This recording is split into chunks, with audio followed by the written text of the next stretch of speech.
What's the story, Hopper? What's this you're teaching us? Sifting through the bull crap because there's been so much. What's the truth now, Hopper? Do you think it's worth a look? Fixing revisionist history from all your school textbooks. Get the scoop now, Hopper. Fix the lies and fails. Sniffing out the bullshit. It's Hopper on the trail. Come on, Hopper. What's the story, Hopper? What's the story, Hopper? Catch the bullshit, Hopper.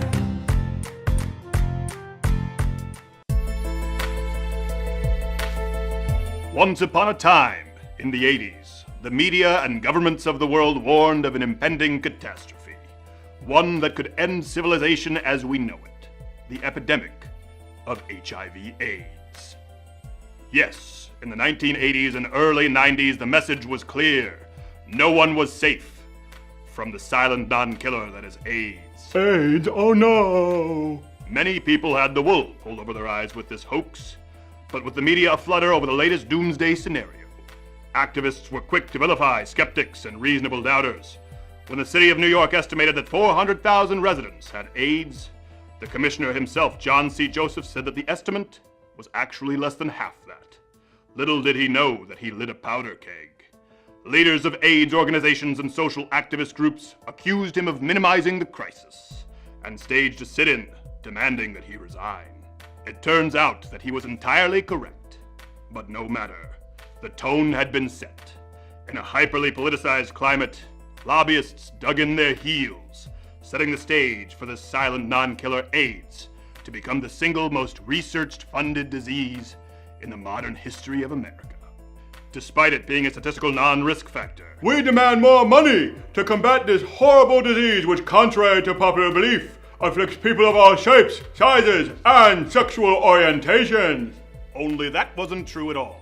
Statistically, the CDC puts a heterosexual American's chance of contracting AIDS at 0%, with 92% of all cases stemming directly from male-to-male sexual contact, and the majority of the remainder coming from intravenous drug use. But clawing at the hundreds of millions of dollars in government grants, fear-mongering ran rampant, with statistics deliberately being misreported. In fact, one of the most cited landmark studies, which reported over 573,000 AIDS cases among no-risk victims. The conductors were later caught fudging their data, having to reverse over 46% of the non-risk factor victims to be reclassified.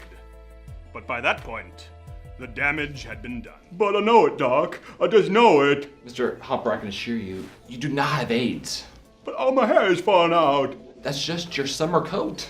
But my balls fell off. Hopper, you had those surgically removed 5 years ago. Oh. But hindsight is 20/20. In the moment, everyone believed this silent non-killer AIDS to truly be an epidemic, even though the chances of contracting it short of anal sex with gay strangers while shooting heroin was statistically non-existent. Matter of fact, the chances of a straight person contracting HIV in the modern world is 4 in 10,000 per exposure. Meaning that if a man were even married to an HIV-infected bride, he'd have to engage in intercourse with her an average of 10,000 separate occasions to expose himself to contracting AIDS. I have to do what? But for decades, among all the pandemonium, none of this mattered. Math, statistical realities were all tossed aside for fear of being called a bigot. And because Tom Hanks made a movie. I don't see a case. Oh, Tom Hanks, you truly are a talent. Why'd you have to do Da Vinci Code? Well through the 1990s, funding continued to soar for the entirely preventable disease, while countless Americans, including millions of children, died of diseases helplessly, entirely out of their control, with actual mortality rates. But they didn't have a celebrity awareness campaign and received a fraction of the funding. Yes, the AIDS epidemic hoax is one of the greatest ever perpetrated in the American public, and one that inadvertently cost millions of lives of actual victims. As with all great mistakes, a valuable lesson to be learned.